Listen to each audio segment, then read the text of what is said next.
आज 15 अगस्त 80तम स्वाधीनता दिवस रे समस्त को हार्दिक शुभेच्छा। आज मोर रोसई घरे सकाळ खाइबारे त्रिरंगा कलर चकुली पिठा तैयारी करिबी।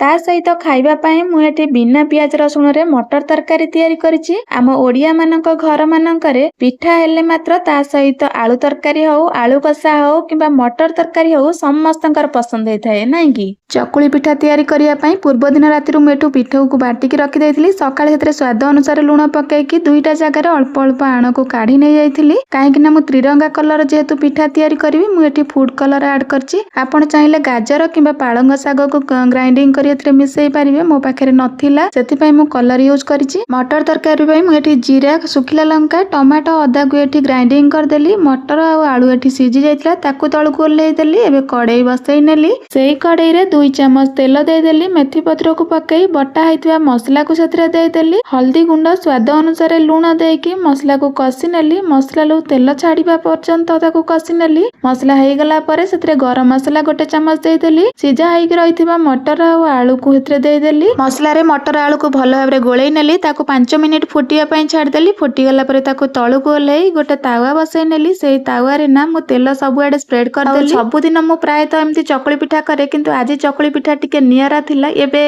एते छोट छोट पिठा म केबे भी तैयारी करनी। केवल त्रिरंगार कलर पिठा करी बोली एमती छोट छोट साइज पिठा करछि। एबे करिया को जत्ते मजा लागुथिला आ देखिया को भी बहुत क्यूट लागुथिला।